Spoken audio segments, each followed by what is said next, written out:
Hello दोस्तों, welcome to fiction verse, जहां कहानियां सिर्फ सुनी नहीं जाती, महसूस की जाती हैं। आज हम लेकर आए हैं the Arabian nights, the 1000 nights and night, अल्फ लैला व लैला, वॉल्यूम 1 का एपिसोड 13, पोर्टर और बगदाद की 3 स्त्रियां। इस एपिसोड में हम घुसेंगे बगदाद की उस रहस्यमयी हवेली में जहां 3 सुंदर और रहस्यमयी स्त्रियां रहती हैं। यह कहानी हमें ले जाएगी संगीत, हंसी, मजाक और कुछ अनजाने रहस्यों की दुनिया में। यहाँ पोर्टर, जो सिर्फ एक साधारण आदमी है, और 3 कालंदर, जो अपने अजीब किस्सों और अद्भुत व्यक्तित्वों के साथ आए हैं, कैसे मिलते हैं और किस तरह इनकी मुलाकात हवेली की महिलाओं से नई घटनाओं और रहस्यों का जन्म देती है, इसे हम देखेंगे। जैसे जैसे रात गहरी होती है, हम देखेंगे कि छुपे हुए राज, दर्द और प्रेम की भावनाएं कैसे सामने आती हैं। हर पात्र की कहानी अपने आप में दिलचस्प और रोमांचक है, और उनकी प्रतिक्रियाएं और भावनाएं इस एपिसोड को और भी जीवंत बना देती हैं। तो चलिए दोस्तों, बिना किसी देरी के उतरते हैं इस रोमांचक और रहस्यमयी हवेली की कहानियों में और जानते हैं पोर्टर और बगदाद की 3 स्त्रियों की कहानी। बहुत समय पहले बगदाद में एक पोर्टर रहता था। वह अविवाहित था और हमेशा अविवाहित ही रहने वाला था। एक दिन ऐसा हुआ कि वह अपनी टोकरियों के पास खड़ा, सुस्ताव से सड़क पर झुका हुआ था। तभी उसकी नजर एक सम्मानित महिला पर पड़ी।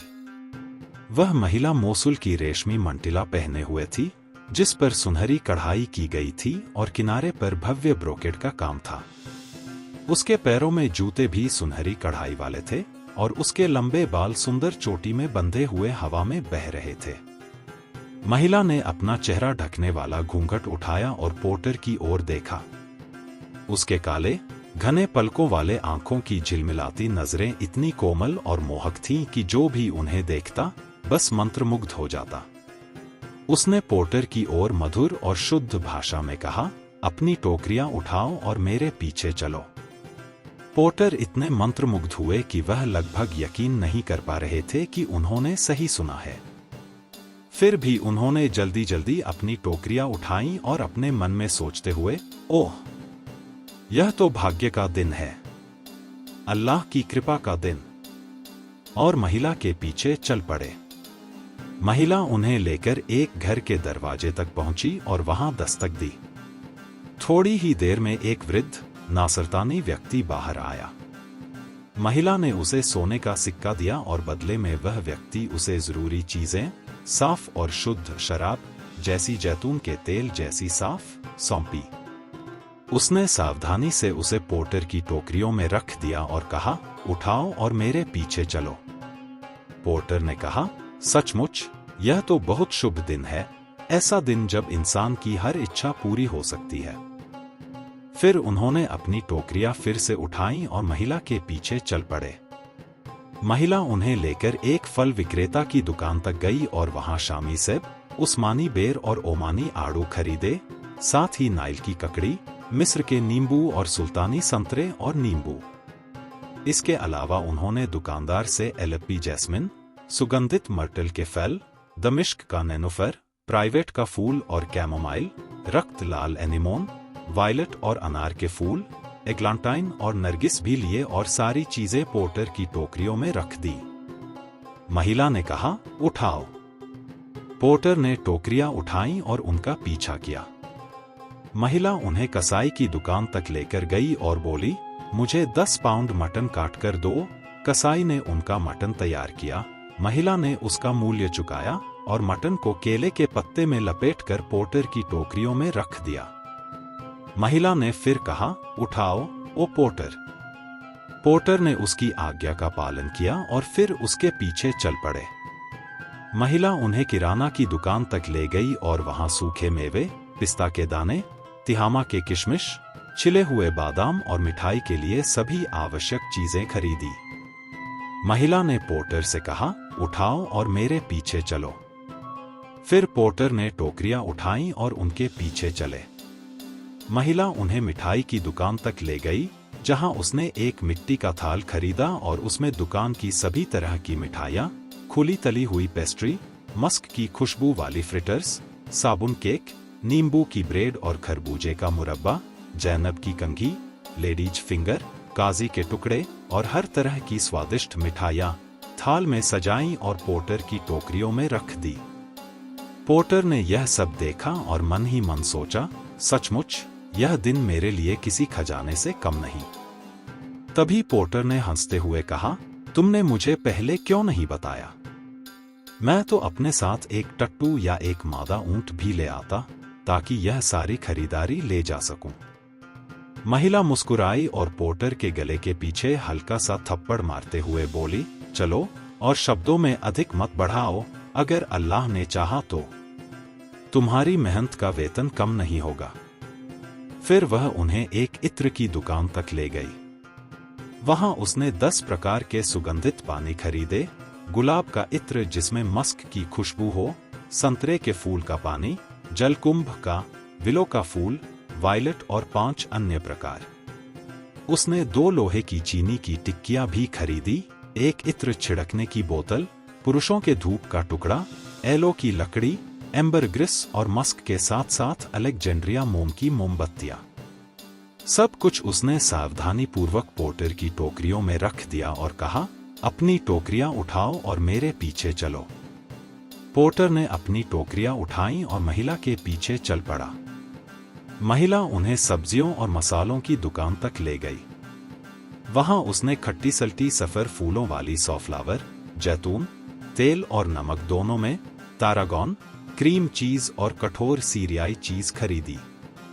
सब कुछ पोर्टर की टोकरियों में रख दिया और बोली, टोकरियां उठाओ और मेरे पीछे चलो। पोर्टर ने आदेश का पालन किया और उनके पीछे चला। महिला उन्हें एक भव्य हवेली तक ले गई, जिसके सामने एक विशाल आंगन था। यह एक ऊंची और सुंदर जगह थी, जिसकी मजबूती और शान स्तंभों से और भी बढ़ती थी। हवेली का द्वार 2 पत्तों वाला था, जिसमें एबोनी का काम और लाल सोने की प्लेटें जड़ी हुई थी। महिला ने द्वार के पास रुककर अपना घूंघट हल्का सा खिसकाया और अपनी उंगलियों की अंगूठियों से धीरे धीरे दरवाजे पर दस्तक दी। पोर्टर उसके पीछे खड़ा था और बस उसकी सुंदरता और मोहक रूप पर ध्यान दे रहा था। थोड़ी देर बाद दरवाजा खुला और दोनों पत्ते खुल गए। पोर्टर ने देखा और उसकी नजर एक ऊंची और सुंदर महिला पर पड़ी, जो लगभग 5 फीट ऊंची थी। उसकी शारीरिक बनावट, सुंदरता, प्रकाश और संतुलन और पूर्ण ग्रेस इतनी अद्भुत थी कि जैसे कोई कलाकार उसे अपने हाथों से आकार दे रहा हो। उसका माथा फूल की तरह सफेद था, गाल रक्तिम और उज्ज्वल, आंखें जंगली बछिया या हरण जैसी और भौहें जैसे चांद की अर्धचंद्र आकृति, शाबान के अंत और रमजान की शुरुआत का प्रतीक। उसके होंठ सुलेमान की अंगूठी जैसे, कोरल लाल और दांत मोती या कैमोमाइल के पंखुड़ियों जैसी सीधी पंक्ति में। उसकी गर्दन हरण की याद दिलाती थी और उसके स्तन जैसे 2 समान आकार के अनार, गर्व से खड़े, और शरीर उसकी पोशाक के नीचे लहरों की तरह उठता और गिरता, जैसे कोई भव्य ब्रोकेड फैब्रिक। उसका नाभि इतना बड़ा कि उसमें औंस भर का बेंजोइन का लेप रखा जा सके। सार में वह वैसी ही थी जैसी कवि ने कहा था। सूरज और चांद की महल पर नजर डालो, उसके फूल जैसे चेहरे की खुशबू का आनंद लो। काले बालों में छुपी सुंदरता की झलक कभी नहीं देखो। उसके गालों की लालिमा उसका दावा करती है। उसकी चाल पर मैं उसके कूल्हों पर मुस्कुराता हूं और उसकी कमर देखकर रो पड़ता हूं। पोर्टर की आंखें बस उसे देखती रह गईं और उसका मन इस अद्भुत सुंदरता और गरिमा से मंत्रमुग्ध हो गया। उसका दिल तेजी से धड़क रहा था और उसकी सांसों में रोमांच और विस्मय की मिठास घुली हुई थी। जब पोर्टर ने उन महिलाओं को देखा तो उसकी समझ और होश दोनों चकरा गए। उसके सिर पर रखा टोकरियां लगभग गिर ही गईं और उसने अपने मन में कहा, कभी मेरी जिंदगी में ऐसा शुभ दिन नहीं देखा जैसा आज का दिन है। तभी पोर्टर की नजर के सामने खड़ी महिला पोर्ट्रेस ने उस महिला कैटर्स की ओर मुखातिब होकर कहा, दरवाजे से अंदर आओ और इस गरीब आदमी के बोझ को कम करो। कैटर्स अंदर चली गई पोर्ट्रेस उसके पीछे और पोर्टर भी उसके पीछे पीछे गया। वे सब चलकर एक विशाल हॉल में पहुंचे। यह हॉल बहुत ही कलात्मक रूप से बना था और हर तरह के रंगों और नक्काशी से सजाया गया था। ऊपर बालकनी, गुंबददार मेहराब, गैलरी और अलमारी थी जिनके पर्दे खुले हुए थे। हॉल के बीच में एक बड़ा तालाब था जिसमें एक सुंदर फव्वारा फूटा हुआ था। हॉल के ऊपरी हिस्से में उठाए गए मंच पर जूनिपर लकड़ी का सोफा रखा था जिसमें रत्न और मोती जड़े हुए थे। ऊपर लाल साटन सिल्क की छतरी जैसी कैनोपी थी जो बड़े मोटे मोतियों से सजी थी। वहां एक महिला बैठी थी जिसकी चमक और तेजी इतनी अद्भुत थी कि पोर्टर बस उसे देखकर स्तब्ध रह गया। उसका माथा उज्ज्वल और चमकदार, आंखें जादुई और रहस्यमय, भौहें तीरंदाजी की तरह घुमी हुई और सांसों में एम्बरग्रिस और इत्र की मिठास। उसके होंठ इतने मीठे और लाल जैसे खुरमियों में मिठास भरी हो। उसकी काया इतनी सीधी और सुंदर थी जैसे कोई अक्षर आई हो। उसका चेहरा सूर्य की तेज धूप को भी शर्मिंदा कर दे। वास्तव में वह वैसी ही थी जैसे कवि ने कहा था। उसकी मुस्कान मोतियों की 2 पंक्तियां दिखाती है, कैमोमाइल के फूल या ओस की बूंदें। उसके बाल रात की तरह झीले पड़े और सुबह की रोशनी भी उसकी चमक से शर्मा जाए। तीसरी महिला ने सोफे से उठकर अपनी चाल से ग्रेसफुल झूलते हुए हॉल के बीच तक आकर कहा, तुम लोग यहां क्यों खड़े हो? इस गरीब आदमी के सिर से इसे उतारो।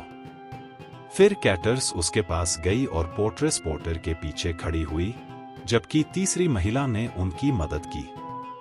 उन्होंने मिलकर पोर्टर के सिर से टोकरियां उतारी और भीतर की सभी वस्तुएं व्यवस्थित रूप से रख दी। अंत में उन्होंने पोर्टर को 2 सोने के सिक्के दिए और कहा, चलो ओ पोर्टर, अब अपने रास्ते जाओ। लेकिन पोर्टर नहीं गया। वह वहां खड़ा रहा और उन महिलाओं को देखकर उनकी असाधारण सुंदरता, उनके सौम्य व्यवहार और उनकी दयालु प्रवृत्ति को निहारता रहा।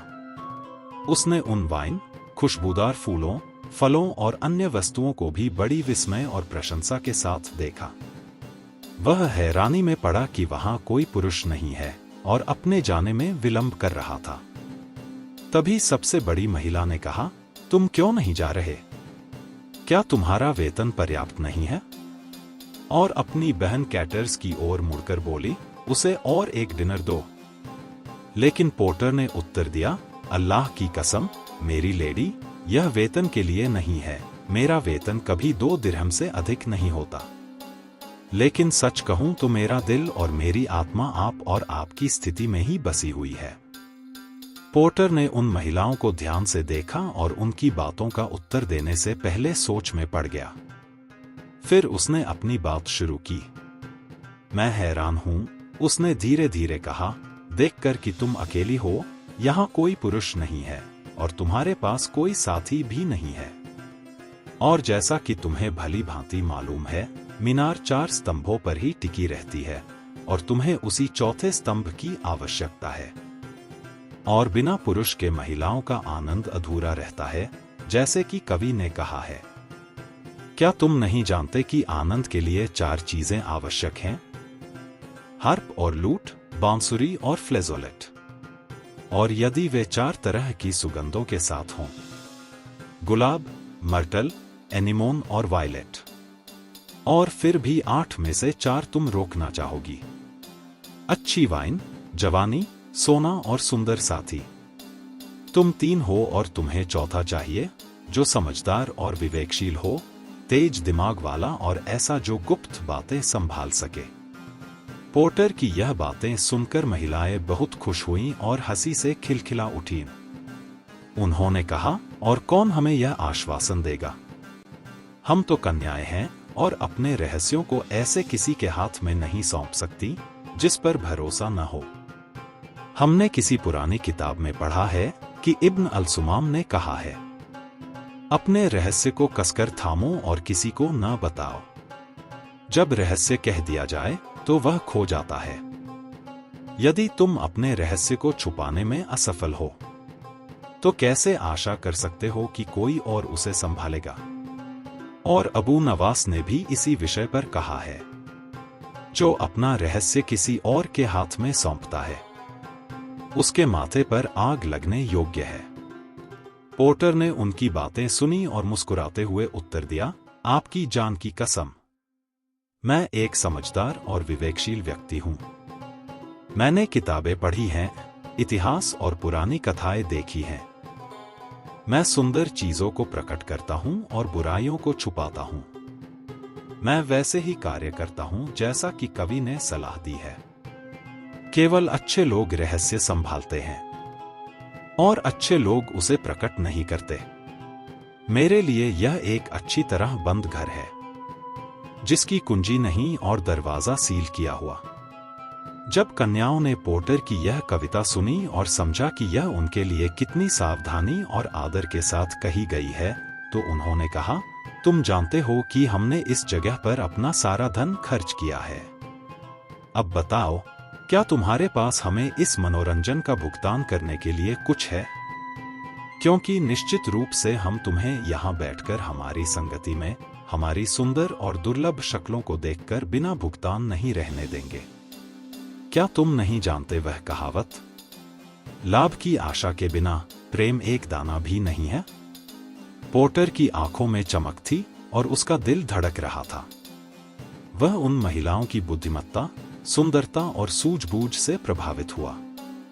उसका मन इस अद्भुत दृश्य और उनके सौंदर्य में इतना मग्न था कि वह शब्दों से परे खो गया। उसने महसूस किया कि यह अवसर और अनुभव शायद जीवन में फिर कभी न मिलेगा। तभी पोर्ट्रेस ने कहा, यदि तुम कुछ लाए हो तो तुम कुछ हो, यदि कुछ नहीं लाए तो चले जाओ, तुम कुछ भी नहीं। लेकिन कैटर्स ने बीच में बात काटते हुए कहा, नहीं, ओ मेरी बहनों, उसे चिढ़ाना छोड़ो। अल्लाह की कसम, उसने आज हमें कभी निराश नहीं किया। अगर वह कोई और होता तो मेरे साथ इतनी सहनशीलता कभी ना दिखाता। इसलिए चाहे उसका वेतन और पारिश्रमिक जो भी हो, मैं उसे अपने ऊपर लेती हूं। पोर्टर अत्यधिक प्रसन्न हुआ। उसने जमीन पर झुककर उनके चरण छुए और धन्यवाद कहा। अल्लाह की कसम, यह धन आज के दिन की पहली देन है। यह सुनकर उन्होंने कहा, बैठो और स्वागत है तुम्हारा।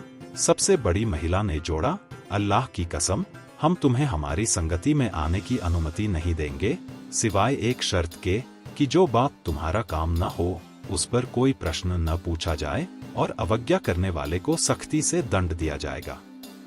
पोर्टर ने उत्तर दिया, मैं इस शर्त से सहमत हूं, ओ मेरी लेडी, मेरी आंखों और सिर के ऊपर। देखो, मैं मौन हूं, मेरी कोई जुबान नहीं। फिर प्रोविजनरेस उठी और अपनी कमर कसते हुए फव्वारे के पास मेज तैयार की। उसने फूलों और सुगंधित जड़ी बूटियों को उनके बर्तन में रखा, शराब को छाना और फ्लास्क को क्रम में सजाया और हर आवश्यक वस्तु व्यवस्थित कर दी। फिर वह बैठ गई अपनी बहनों के साथ और पोर्टर को उनके बीच रखा, जो स्वयं को मानो किसी सपने में महसूस कर रहा था। उसने शराब की बोतल उठाई और पहला प्याला भरा, पी लिया, फिर दूसरा और तीसरा भी। इसके बाद उसने चौथा प्याला भरा और अपनी बहन में से एक को थमा दिया। अंत में उसने एक गिलास भरा और पोर्टर को देते हुए कहा, पी लो प्रिय प्याला, स्वतंत्र और खुशी से पियो, जो हर दुख और पीड़ा को ठीक कर देता है। पोर्टर ने गिलास अपने हाथ में लिया, नीचा झुककर धन्यवाद अदा किया और तुरंत कविता गढ़ी। सिर्फ भरोसेमंद मित्र के साथ प्याला मत पियो। एक योग्य पुरुष जिसके अच्छे पुराने खून को सब जानते हों, क्योंकि शराब हवा की तरह मीठे से मिठास लेती है और जब अधिक महक फैलती है तो बदबू बन जाती है। फिर जोड़ते हुए बोला, प्याला मत पियो सिर्फ तुम्हारे जैसे प्रिय हाथ से। गिलास तुम्हारे दान याद रखे, तुम शराब के उपहार हो। इस दोहे को दोहराने के बाद उसने उनके हाथ चूमे, शराब पी और मदहोश होकर साइड से साइड झूलने लगा। वह आगे बोला, सभी पेय जिसमें खून हो कानून के अनुसार अशुद्ध हैं, सिवाय एक के जो अंगूर की बेल से निकला खून हो। भर लो, भर लो। मेरी सारी दौलत ले लो, जो विरासत या कमाई है। तुम्हें, हे प्रिय, मेरी आंखों का लालच, एक स्वेच्छा का मोल। पोर्टर की आंखों में चमक और उसके चेहरे पर प्रसन्नता साफ दिखाई दे रही थी। वह शराब की हर घूंट में न सिर्फ मदहोशी महसूस कर रहा था, बल्कि उसके मन में उन महिलाओं की भव्यता, उनके सज्जन स्वभाव और सजीव व्यक्तित्व की भी सराहना हो रही थी। फिर कैटर्स ने एक गिलास भरा और उसे पोर्ट्रेस को दिया। पोर्ट्रेस ने अपने हाथ में लिया, धन्यवाद अदा किया और उसे पी लिया। इसके बाद उसने फिर से शराब भरी और सबसे बड़ी महिला को दी, जो सोफे पर बैठी थी। फिर उसने एक और गिलास भरा और पोर्टर को थमा दिया। पोर्टर ने जमीन पर झुककर उनके चरण छुए, फिर गिलास पीकर उनका धन्यवाद किया और तुरंत कविता पढ़ना शुरू किया। यहां, यहां, अल्लाह की कसम, यहां, मीठे और प्रिय गिलास भरे मुझे एक पूर्ण प्याला, जीवन का स्रोत मैं पूछूं।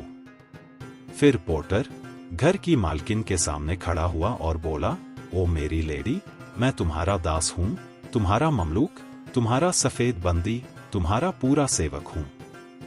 और उसने फिर कविता पढ़नी शुरू की। दासों का दास यहां तुम्हारे दरवाजे पर खड़ा है, तुम्हारे उदार उपहारों और अनगिनत दानों की स्तुति करता है। सुंदरता, क्या मैं थोड़ी देर के लिए आकर आनंद ले सकता हूं तुम्हारी आकर्षकता का? क्योंकि प्रेम और मैं कभी जुदा नहीं होंगे। उसने पोर्टर से कहा, पी लो और तुम्हारे प्याले में स्वास्थ्य और खुशहाली बनी रहे। पोर्टर ने गिलास अपने हाथ में लिया, उनके हाथ को चूमा और ये पंक्तियां गुनगुनाते हुए पढ़ी। मैंने उसे पुरानी और बहादुर शराब दी, जो उसके गालों की तरह लाल हो उठी या भट्टी की लौ की तरह। उसने प्याला चूमा और कई मुस्कानों के साथ कहा, कैसे तुम दूसरों के लिए गाल की हिम्मत करते हो? P low. मैंने कहा, ये मेरे आंसू हैं, जिनमें दिल का खून उबला और प्याले में समा गया। फिर महिला ने उत्तर दिया, अरे मित्र, तुमने मेरे लिए खून के आंसू बहाए, मुझे उन्हें पीने दो, तुम्हारी जान की कसम। इसके बाद महिला ने गिलास उठाया और अपनी बहनों के स्वास्थ्य के लिए पी लिया। उनका प्याला खत्म नहीं हुआ, वे पीती रहीं, नाचती रहीं, हंसती रहीं, कविताएं और गीत गाती रहीं, और पोर्टर उनके बीच में ही था। सब कुछ एक जादुई, उत्सवपूर्ण माहौल में घुला हुआ। पोर्टर मानो सपने में था। हर क्षण उसे विश्वास नहीं हो रहा था कि वह वास्तव में इन अद्भुत महिलाओं की संगति में है, उनके हास्य, नृत्य और भावपूर्ण गीतों का हिस्सा है। उसकी आत्मा, उसकी आंखें और उसका हृदय इस अनुभव में पूरी तरह डूब चुके थे। सारे समय पोर्टर उनके साथ मस्ती करता रहा, चूमता, छेड़छाड़ करता, काटता, हाथ लगाता, सहलाता, अंगुलियों से महसूस करता। इसी बीच एक ने उसके मुंह में एक नाजुक टुकड़ा डाला और दूसरी ने उसे थप्पड़ मारा। यह उसकी गालों पर थप्पड़ मारे, वह उस पर मीठे फूल फेंकती। पोर्टर मानो स्वर्ग के 7वें गोले में बैठा हो, हूरों के बीच, सुख के सर्वोच्च आनंद में खोया हुआ। वे इस तरह लगातार कर रही थीं, जब तक शराब ने उनके दिमाग पर कब्जा नहीं कर लिया और उनके विवेक को मात नहीं दी। और जब शराब का प्रभाव सबसे अधिक हुआ, तो पोर्ट्रेस उठी और अपने कपड़े उतार दिए, पूरी तरह नग्न हो गई। हालांकि उसने अपने बालों को शरीर पर ढकने के लिए ढीला छोड़ रखा और खुद को बेसिन में डालते हुए बत्तख की तरह गोता लगाए ऊपर नीचे तैरती रही, मुंह में पानी लिया और पोर्टर पर फेंक दिया। उसने अपने अंगों को धोया, छाती के बीच, जांघों के अंदर और नाभि के चारों ओर पानी फैलाया। फिर वह सिस्टर्न से बाहर आई और पोर्टर की गोद में गिर गई। उसने कहा, ओ मेरे प्रभु, ओ मेरे प्रिय, तुम इस अंग को क्या कहते हो? और अपने शरीर के उस हिस्से की ओर इशारा किया। पोर्टर ने कहा, मैं इसे तुम्हारी स्लिट कहता हूं। उसने उत्तर दिया, वाह वाह, क्या तुम्हें शर्म नहीं आती ऐसा शब्द इस्तेमाल करने में? और उसने उसे कॉलर से पकड़कर जोर से थप्पड़ मारा। पोर्टर ने फिर कहा, तुम्हारा वूम, तुम्हारी वल्वा, और उसने दूसरी बार थप्पड़ मारा, चिल्लाते हुए, अरे अरे, यह तो और भी बदसूरत शब्द है, क्या तुम्हें शर्म नहीं आती? पोर्टर बोला, तुम्हारी कॉइंट? और उसने कहा, ओह, तुम पूरी तरह से लज्जाहीन हो, और उसे थप्पड़ मारे और मारती रही। फिर पोर्टर बोला, तुम्हारा क्लिटोरिस? जिस पर सबसे बड़ी महिला उस पर और भी जोर से आई और कहा, नहीं। पोर्टर ने कहा, ऐसा ही है, और पोर्टर ने उसी चीज को कई और नामों से पुकारना शुरू किया। लेकिन जो भी वह कहता, वे उसे और ज्यादा पीटती गईं, उसके गले और गर्दन पर चोटें पड़ गईं और उसे हंसी का पात्र बना दिया। आखिरकार वह उनके पास पलटा और पूछा, और आप महिलाएं इस अंग को क्या कहते हैं? उस पर युवती ने उत्तर दिया, ब्रीज का बेसिल। पोर्टर चिल्लाया, मेरी सुरक्षा के लिए अल्लाह का शुक्र है। मेरी मदद करो और कृपा करो, ओ ब्रीज का बेसिल। वे फिर गिलास पास करते हुए प्याला फिर से पी गईं। जब दूसरी महिला उठी और अपने सारे कपड़े उतार दिए, तो उसने भी पहले की तरह सिस्टर्न में कूद लगाई और वही किया। फिर वह पानी से बाहर आई और अपना नग्न रूप पोर्टर की गोद में डालते हुए कहा, ओ मेरी आंखों की रोशनी, मुझे बताओ इस अंग का नाम क्या है? पोर्टर ने पहले की तरह उत्तर दिया, तुम्हारी स्लिट। और उसने कहा, क्या इस शब्द में तुम्हें शर्म नहीं आती? और उसे थप्पड़ मारती और मारती रही। पूरा सैलून उनकी चोटों और हंसी से गूंज उठा। फिर उसने कहा, अरे अरे, कैसे तुम यह कह सकते हो बिना शर्माए? पोर्टर ने सुझाव दिया, ब्रीज का बेसिल। लेकिन वह इसे स्वीकार नहीं करती और बोली, नहीं नहीं, और उसने उसे गर्दन के पीछे थप्पड़ मारा। फिर पोर्टर ने अपने पास जितने नाम थे उन्हें पुकारना शुरू किया, तुम्हारी स्लिट, तुम्हारा वूम, तुम्हारी कॉइंट, तुम्हारा क्लिटोरिस। लेकिन लड़कियां लगातार कहती रहीं, नहीं नहीं। तब पोर्टर बोला, मैं ब्रीज का बेसिल पर ही अड़ूंगा। और तीनों हंसते हुए पीठ के बल गिर गईं और उसकी गर्दन पर थप्पड़ मारते हुए कहने लगीं, नहीं नहीं, यह इसका सही नाम नहीं है। तब पोर्टर चिल्लाया, ओ मेरी बहनों, इसका नाम क्या है? उन्होंने उत्तर दिया, तुम क्या कहोगे, छिलका हुआ तिल? तब कैटर्स ने अपने कपड़े पहन लिए और वे फिर से मस्ती करने लगीं, लेकिन पोर्टर लगातार ओह और ओह कर रहा था, अपनी गर्दन और कंधों के लिए। गिलास 1 घंटे तक बार बार पास होता रहा। उस समय सबसे बड़ी और सबसे सुंदर महिला उठी और अपने कपड़े उतार दिए। पोर्टर ने अपनी गर्दन हाथ में लेकर रगड़ना और शैम्पू करना शुरू किया, कहते हुए, मेरी गर्दन और कंधे अल्लाह के रास्ते में हैं। फिर वह बेसिन में कूद गई, तैरती और गोता लगाती रही, खेलती और धोती रही। पोर्टर ने उसका नग्न रूप देखा, मानो चांद की एक स्लाइस हो, और उसका चेहरा पूर्णिमा की तरह दमक रहा हो या भोर की तरह जब उजाला फैलता है। उसने उसकी उत्तम काया और आकार और वे शानदार रूप देखे जो उसके चलने पर झिलमिलाते थे। वह पूरी तरह नग्न थी। तब वह चिल्लाया, अरे अरे, और उसे संबोधित करते हुए इन छंदों में बोला, यदि मैं तुम्हारे आकार की तुलना हरे डाल से करूं, तो मेरी तुलना गलत है और मैं बड़ी गलती करता हूं। क्योंकि डाल सबसे सुंदर तब होती है जब सबसे अधिक ढकी हो, और तुम सबसे सुंदर हो जब पूरी तरह नग्न हो। महिला ने उसके छंद सुने और बेसिन से बाहर आई, उसकी गोद और घुटनों पर बैठ गई और अपने जन्नांग की ओर इशारा किया, कहती, ओ मेरे प्यारे, इसका नाम क्या है? पोर्टर ने कहा, ब्रीज का बेसिल। लेकिन उसने कहा, हाय हाय। पोर्टर बोला, छिलका हुआ तिल। उसने कहा, पू पू। फिर पोर्टर बोला, तुम्हारा वूम। उसने चिल्लाया, अरे अरे, क्या तुम्हें शर्म नहीं आती? और उसे गर्दन के पीछे थप्पड़ मारा। और जो भी नाम वह देता, वह कहती, नहीं नहीं, और उसे पीटती रहती। आखिरकार पोर्टर बोला, ओ मेरी बहनों, और इसका नाम क्या है? उसने उत्तर दिया, इसे अबू मंसूर का खान कहा जाता है। तब पोर्टर ने उत्तर दिया, हाँ हाँ, अल्लाह का शुक्र है कि मैं सुरक्षित हूं, ओ अबू मंसूर का खान। तब वह बाहर आई, कपड़े पहने और गिलास एक पूरे घंटे तक पास होता रहा। आखिरकार पोर्टर उठा और अपने सारे कपड़े उतारकर टैंक में कूद गया और तैरता रहा। उसने अपने दाढ़ी वाले ठुड्डी, बगल और अन्य अंगों को धोया जैसे वे महिलाओं ने किया था। फिर पोर्टर बाहर आया और सबसे पहले महिला की गोद में खुद को फेंक दिया।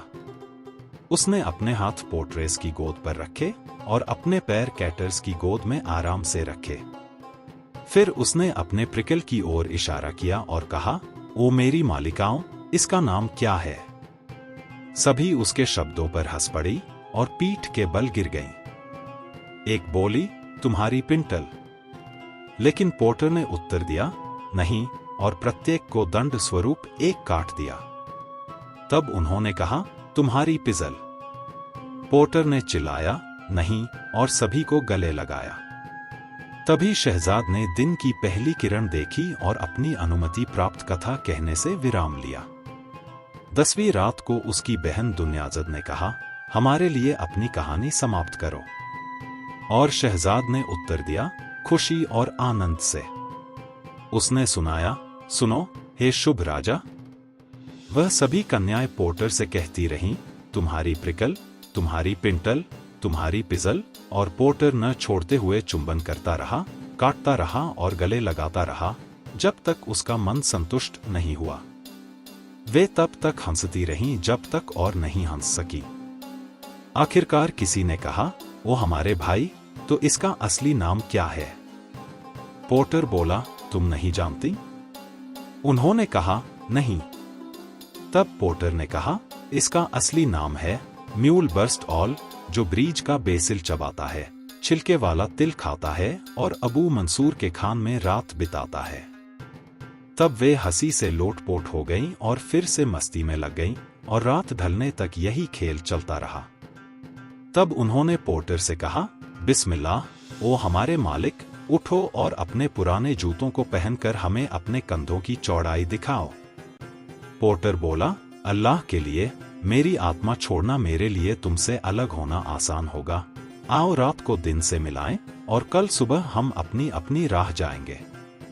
मैं तुम्हारी जान पर कसम खाती हूँ, प्रोक्यूट्रिक्स ने कहा, उसे हमारे साथ रहने दो ताकि हम उस पर हंस सकें।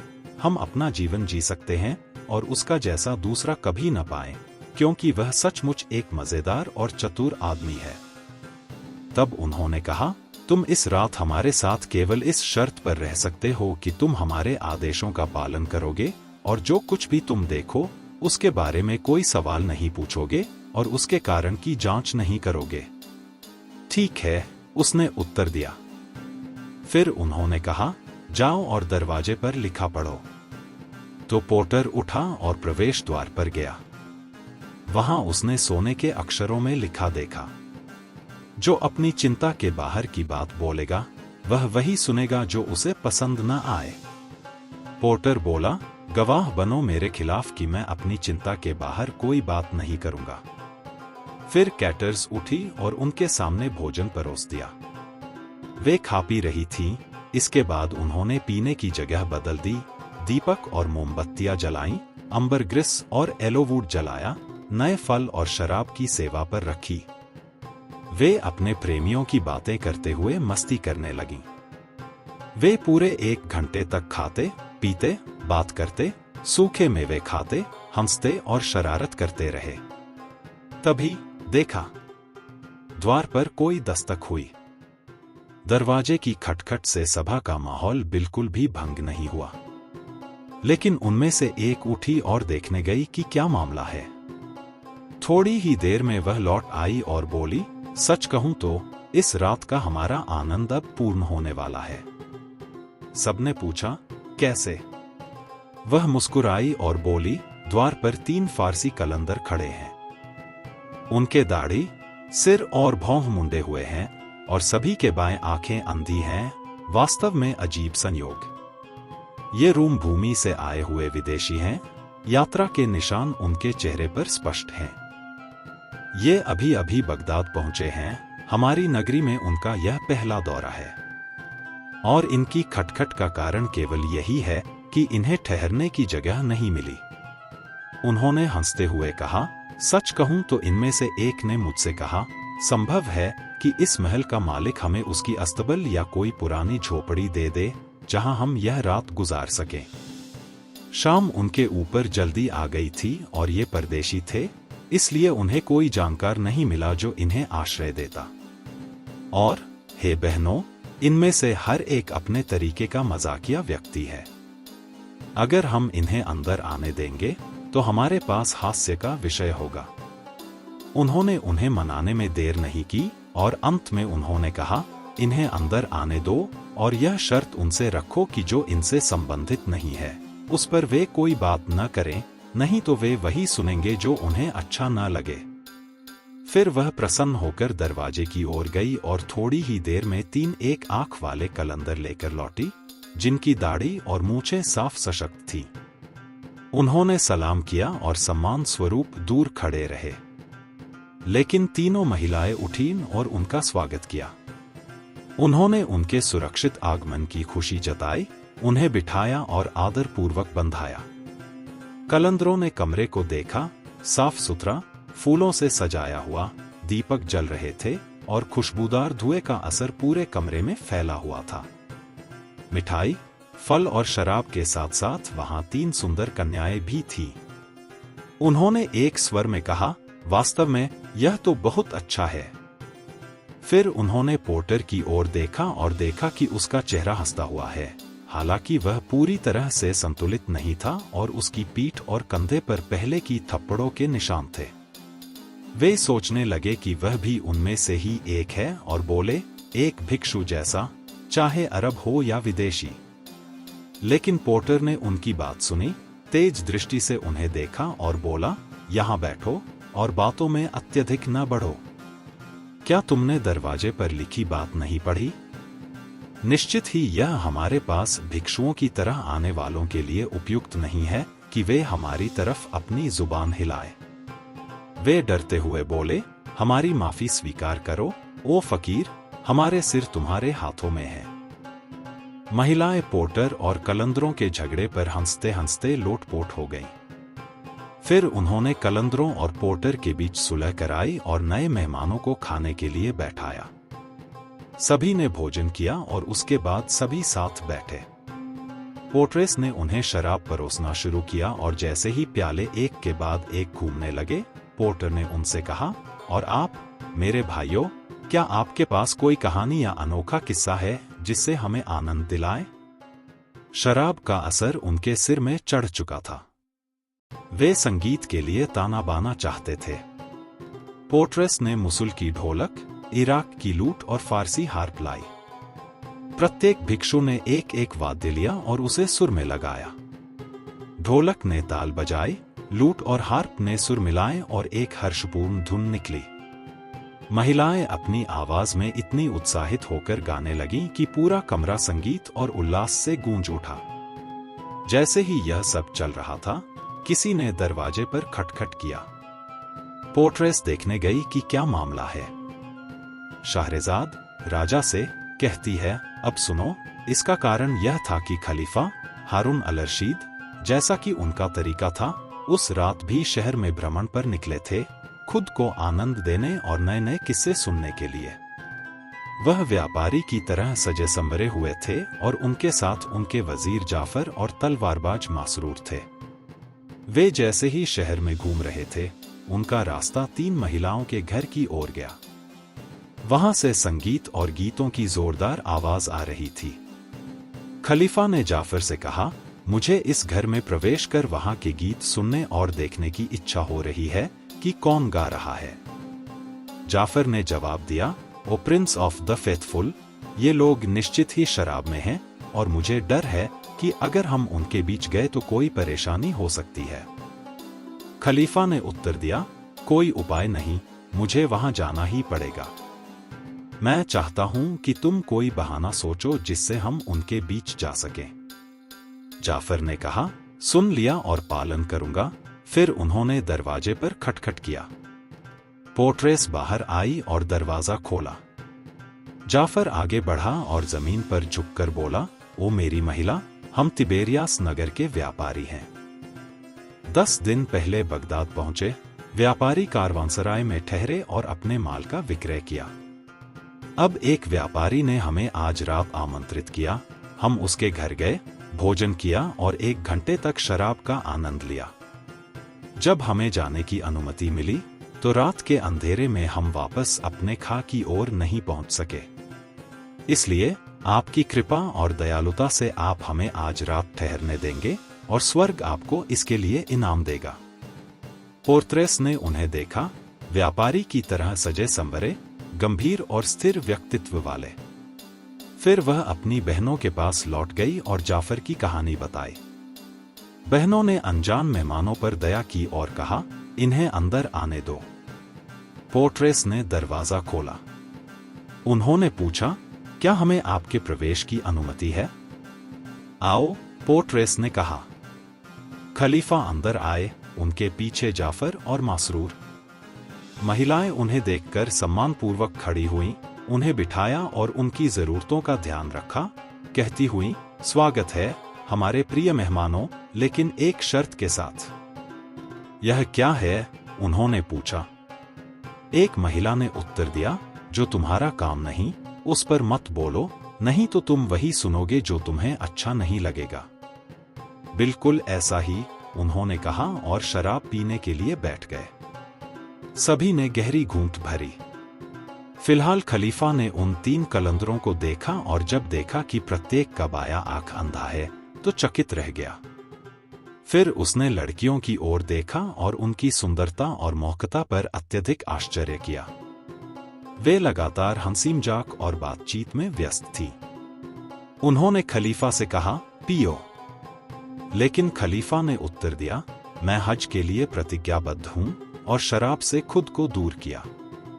तब पोर्ट्रेस उठी और उनके सामने सोने के कढ़ाई वाले तौलिए को फैलाकर उस पर एक पोर्सिलीन का कटोरा रखा। उसने उसमें विलो फ्लावर का पानी डाला, बर्फ का टुकड़ा रखा और 1 चम्मच शुगर कैंडी डालकर परोसा। खलीफा ने उनका धन्यवाद किया और अपने मन में कहा, बिल्कुल, मैं कल इस दयालुता का प्रतिफल दूंगा।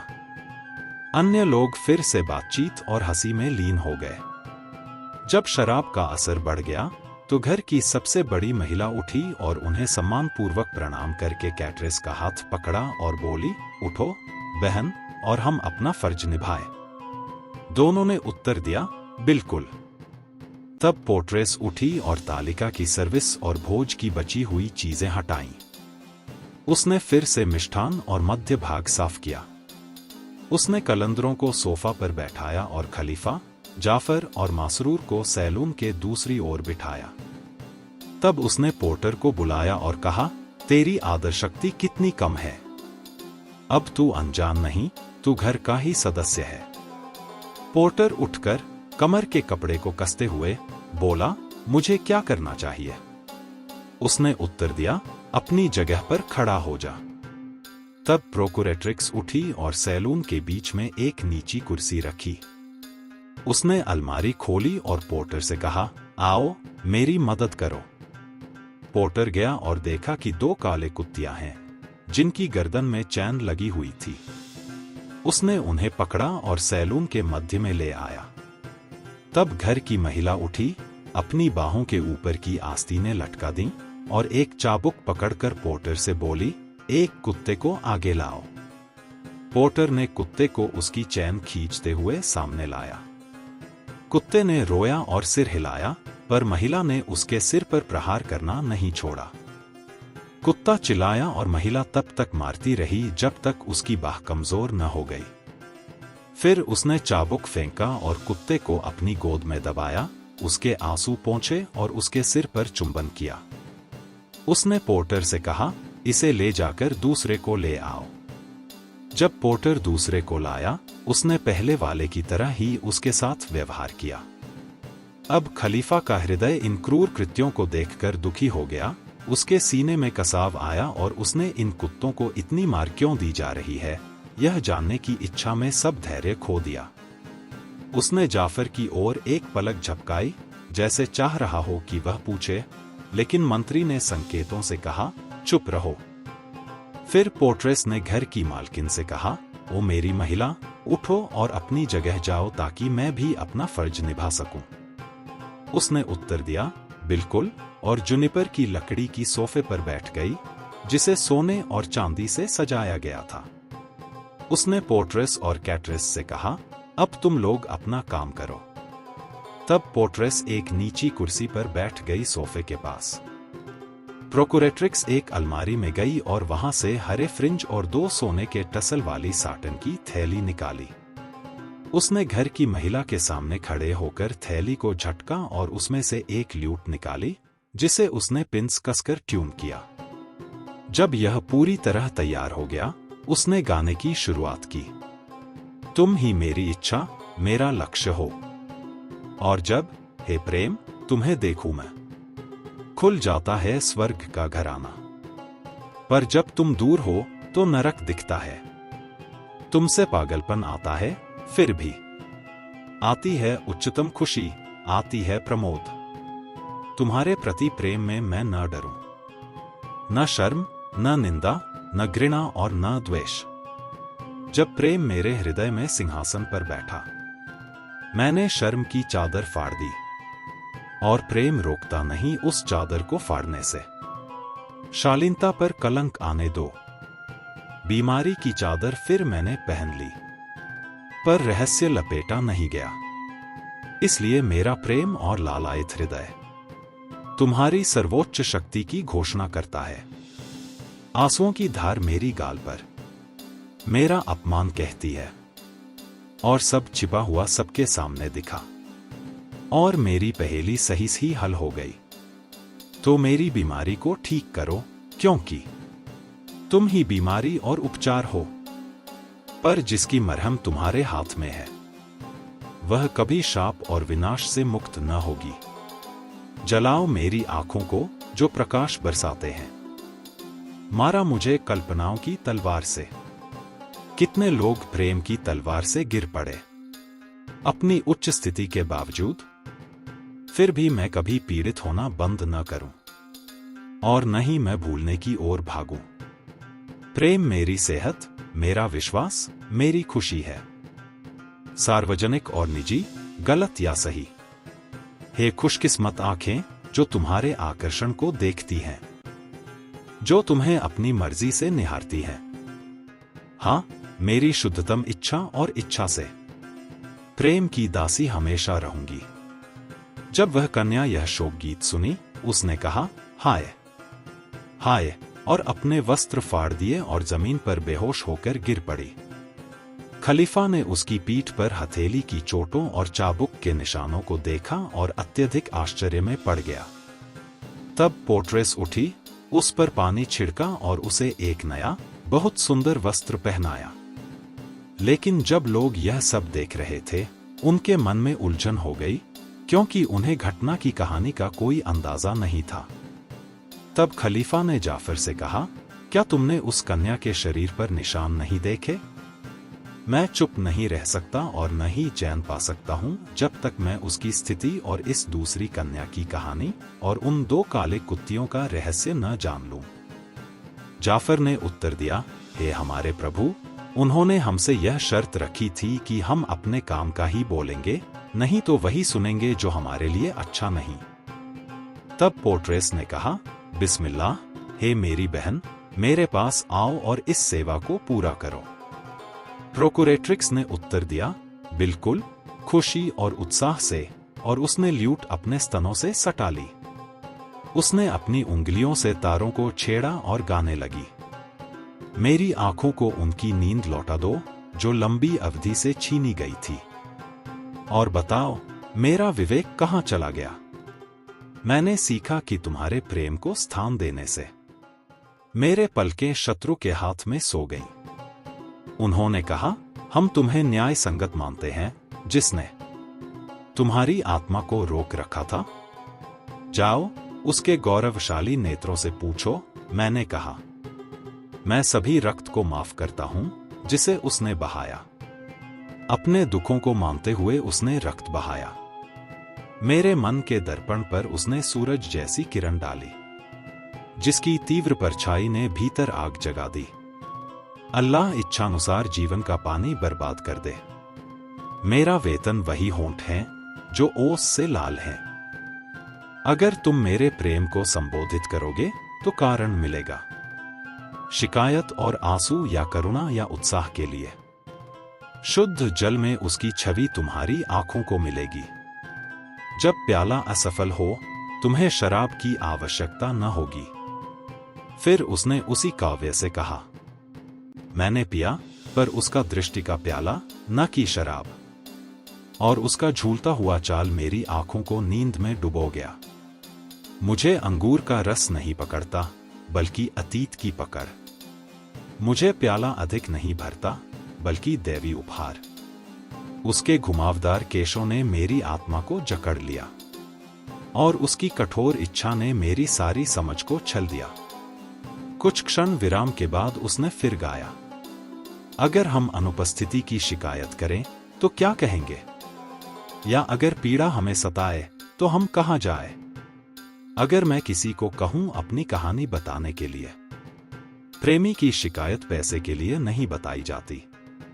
अगर मैं धैर्य धारण करूं प्रेमी का जीवन, प्रेम के नुकसान के बाद एक दिन भी नहीं टिकेगा। अब मेरे पास केवल पश्चाताप, खिन्नता और आंसू हैं जो हमेशा मेरी गालों पर बहते रहेंगे। हे तुम जिसने इन आंखों के बच्चों से भागा, तुम उस हृदय में बसे हो जो कभी नहीं भटकेगा। काश मैं जान पाती कि तुमने हमारी संधि निभाई। जब तक नदियां बहती रहें सबसे दृढ़ता से। या क्या तुम उस रोती हुई दासी को भूल गए जिसे कराहें और दुहक सताते हैं? जब अलगाव समाप्त हो और हम साथ हों, मैं तुम्हारी कठोरता पर दोषारोपण करूंगी और तुम्हारे गर्व को ताना मारूंगी। जब पोर्ट्रेस ने उसका दूसरा काव्य सुना तो उसने जोर से चिल्लाया, बिस्मिल्लाह! यह वास्तव में अद्भुत है। और जैसे उसने पहली बार किया था, उसने अपने वस्त्रों को फाड़ दिया और जमीन पर बेहोश होकर गिर पड़ी। तब प्रोकुरेट्रिक्स उठी और पोर्ट्रेस के लिए दूसरी बार कपड़े लाई, जब उसने उस पर पानी छिड़का था। पोर्ट्रेस ने होश पाया, सीधा बैठी और अपनी बहन कैटर्स से कहा, आओ आगे बढ़ो और मेरी सेवा में मेरी मदद करो, क्योंकि अब केवल यही एक गीत बाकी रह गया है। फिर पोर्ट्रेस ने ल्यूट निकाली और इन शेरों को गाना शुरू किया। कितनी देर तक चलेगी? कितनी देर यह क्रूरता दुख की? क्या ये आंसू जो बह रहे हैं तुम्हें संतुष्ट नहीं कर सकते? हमारा यह बिछड़ना उद्देश्य के साथ तुम लंबा खींच रहे हो। क्या ईर्ष्यालु शत्रु का दिल खुश करने के लिए पर्याप्त नहीं है? काश यह झूठी दुनिया प्रेमी के दिल के प्रति सच होती, तो उसने थकी हुई रात को दुख के आंसुओं में नहीं बिताया होता। हे मुझ पर दया करो जिसे तुम्हारी क्रूर इच्छा ने दबा दिया। मेरे स्वामी, मेरे राजा, अब समय है कि मुझे कुछ करुणा दिखाओ। मैं अपनी गलतियों को किसे बताऊं? हे तुम जिसने मुझे मार डाला, दुखी जिसे टूटे विश्वास की पीड़ा सहनी पड़ती है। प्रेम की दीवानगी बढ़ती जाए, घंटों घंटों की उत्तेजना और निर्वासन के दिन, इतनी लंबी और धीमी गिनती। हे मुसलमानों, इस प्रेम की दासी के लिए प्रतिशोध मांगो, जिसकी नींद प्रेम ने हमेशा छीनी, जिसकी धैर्य प्रेम ने तोड़ी। क्या प्रेम का कानून तुम्हें, हे मेरी इच्छा, अनुमति देता है कि किसी और की बाहों में लिपटे रहो और मुझसे कहो, जाओ? फिर भी तुम्हारी उपस्थिति में कहो, मुझे कौन सी खुशियां मिलेंगी जब मैं जिसे प्यार करती हूं वही मेरा प्रेम नष्ट करता है? जब पोर्ट्रेस ने तीसरा गीत सुना तो उसने जोर से चिल्लाया और अपने वस्त्रों पर हाथ रखकर उन्हें स्कर्ट तक फाड़ दिया और तीसरी बार जमीन पर बेहोश होकर गिर पड़ी। फिर से उस पर कोड़े की चोटों के निशान दिखाई दिए। तब 3 कालंदर बोले, काश हमने कभी इस घर में प्रवेश नहीं किया होता, बल्कि शहर के बाहर टीले और ढेरों पर रात बिताई होती। क्योंकि सचमुच हमारी यात्रा ऐसे दृश्य देखकर कष्टप्रद हो गई जो दिल को छेद गए। खलीफा ने उनसे पूछा, ऐसा क्यों? वे उत्तर में बोले, हमारा मन इस मामले से बहुत परेशान है। खलीफा ने कहा, क्या तुम घर के लोग नहीं हो? वे बोले, नहीं, वास्तव में हमने कभी इस जगह को अपनी आंखों से नहीं देखा, जब तक कि इस घंटे में नहीं। इस पर खलीफा ने आश्चर्य प्रकट किया और कहा, यह आदमी जो तुम्हारे पास बैठा है, क्या वह मामले का रहस्य नहीं जानता? और यह कहकर उसने पोर्टर की ओर इशारा किया और आंख मिचोली की। वे उस आदमी से सवाल करने लगे, लेकिन उसने उत्तर दिया, अल्लाह की शक्ति से प्रेम में सभी समान हैं। मैं बगदाद का निवासी हूँ, फिर भी अपनी जन्मभूमि में कभी इन दरवाजों पर कदम नहीं रखा, और आज उनका संग मेरे लिए एक जिज्ञासापूर्ण अनुभव था। वे बोले, बिल्कुल, हमने तुम्हें उनके जैसे समझा था, और अब देखते हैं कि तुम भी हमारे जैसे हो। तब खलीफा बोला, हम 7 पुरुष हैं और वे केवल 3 स्त्रियां हैं, यहाँ तक कि कोई चौथी भी उनकी मदद के लिए नहीं है, तो चलो हम उनसे उनके मामले के बारे में पूछताछ करें, और अगर वे हमें उत्तर न दें तो हम जबरदस्ती उत्तर पाएंगे। सभी इस पर सहमत हो गए सिवाय जाफर के, जो बोला, यह मेरा विचार नहीं है, उन्हें वैसे ही रहने दो, क्योंकि हम उनके मेहमान हैं, और जैसा कि आप जानते हो, उन्होंने हमारे साथ एक संधि और शर्त बनाई थी, जिसे हमने स्वीकार किया और निभाने का वचन दिया, इसलिए बेहतर है कि हम इस मामले में मौन रहें, और चूंकि रात का समय अब कम है, इसलिए प्रत्येक अपने मार्ग पर चला जाए। फिर उसने खलीफा की ओर आंख मिचोली की और फुसफुसाया, अब केवल 1 घंटे की अंधेरी रात बाकी है, और मैं उन्हें कल तुम्हारे सामने ला सकता हूँ, जब तुम उन्हें पूरी तरह से उनकी कहानी के बारे में पूछ सकते हो। लेकिन खलीफा ने गर्व से सिर उठाया और क्रोध में उस पर चिल्लाया, मैं अब और प्रतीक्षा नहीं कर सकता अपनी लालसा के लिए कि उनके बारे में सुनूं, चलो कालंदर सीधे उनसे पूछताछ करें। जाफर ने उत्तर दिया, यह मेरा निर्णय नहीं है। फिर शब्दों का आदान प्रदान बढ़ गया और बहस चल पड़ी कि पहले प्रश्न कौन पूछेगा, लेकिन अंततः सभी ने पोर्टर पर सहमति जताई। जैसे ही जिंगल बढ़ा, घर की मालकिन ने ध्यान दिया और उनसे पूछा, हे लोग, तुम इतनी जोर से किस बात पर चर्चा कर रहे हो?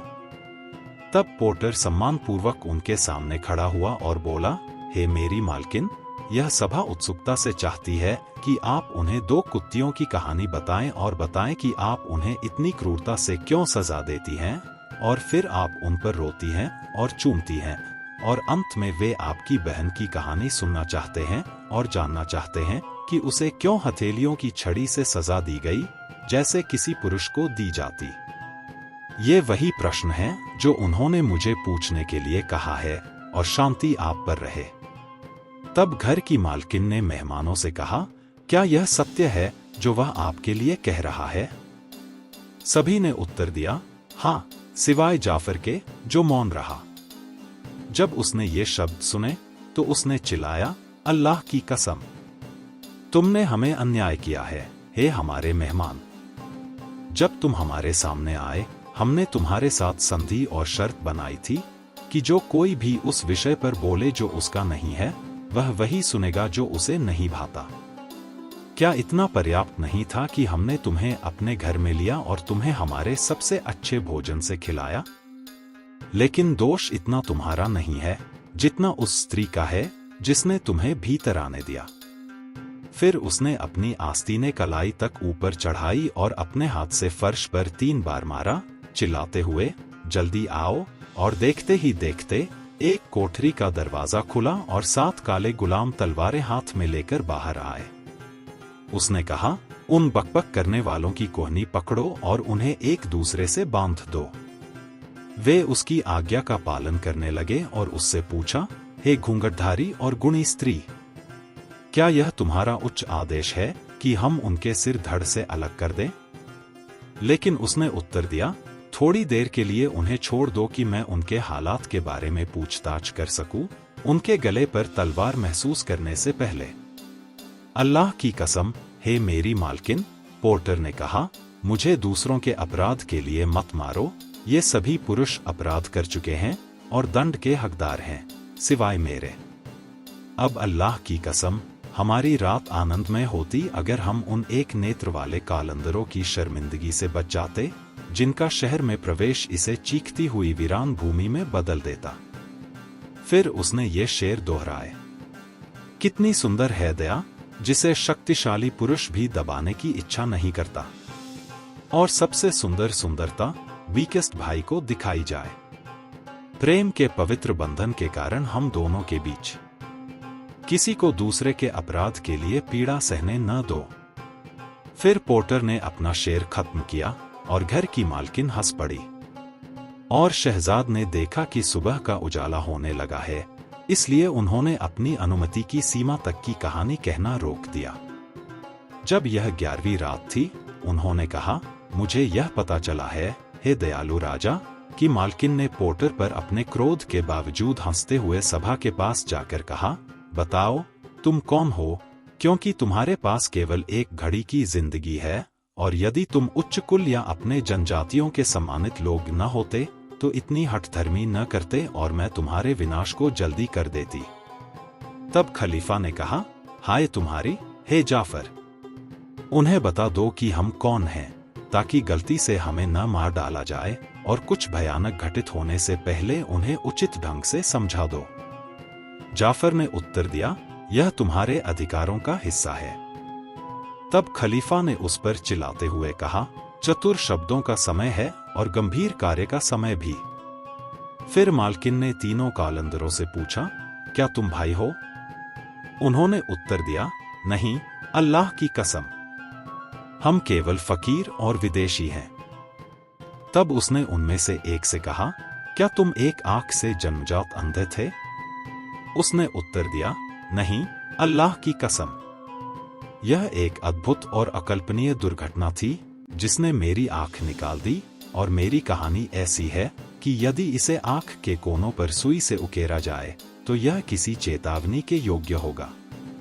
फिर उसने दूसरे और तीसरे कालंदर से प्रश्न किया, लेकिन सभी ने पहले वाले की तरह उत्तर दिया, अल्लाह की कसम, हे हमारी मालकिन, हम तीनों अलग अलग देशों से आए हैं, और हम तीनों ही राजाओं के पुत्र हैं जो अपने अपने राज्य और राजधानी शहरों पर शासन करते हैं। तब उसने उनसे कहा, तुम में से प्रत्येक मुझे अपनी कहानी क्रमबद्ध रूप से सुनाओ और बताओ कि तुम्हारा हमारे यहाँ आने का कारण क्या था, और यदि हमें तुम्हारी कहानी पसंद आई तो वह अपना सिर सहलाए और अपने मार्ग पर चले जाए। पहला आगे आया, हम्माल यानी पोर्टर। उसने कहा, हे मेरी मालकिन, मैं एक आदमी और एक पोर्टर हूँ। इस महिला जो रसोइया है ने मुझे एक भार उठाने के लिए काम पर रखा और पहले मुझे शराब की दुकान पर ले गई, फिर कसाई के स्टॉल पर, वहां से फल विक्रेता के पास, फिर किराना और ड्राई फ्रूट्स बेचने वाले के पास, फिर मिठाई और इत्र बेचने वाले व्यापारी के पास, और वहां से मुझे इस स्थान पर लाया गया जहां मेरे साथ वही हुआ जो हुआ। मेरी यही कहानी है और शांति हम सब पर रहे। इस पर मालकिन हंस पड़ी और बोली, अपने सिर को सहलो और चलो अपने मार्ग पर। लेकिन उसने कहा, अल्लाह की कसम, मैं तब तक चुप नहीं बैठूंगा जब तक मैं अपने साथी की कहानियां न सुन लूं। फिर एक मोनोक्यूलर आगे आया और उसने उसे बताना शुरू किया। और यहीं डियर फ्रेंड्स 11वीं रात की रहस्यपूर्ण कथा समाप्त होती है। क्या आप अनुमान लगा सकते हैं कि अगले मोनोक्यूलर की कहानी क्या होगी? क्या इन रहस्यमय कालंदरों की असली पहचान उजागर होगी या अभी भी कुछ छिपा है? अगर आप चाहते हैं कि मैं पूरी कहानी के अगले भाग को भी पेश करूं, तो लाइक और कमेंट में बताइए, ताकि हम इस जादुई सफर को अगले अध्याय में भी जारी रख सकें।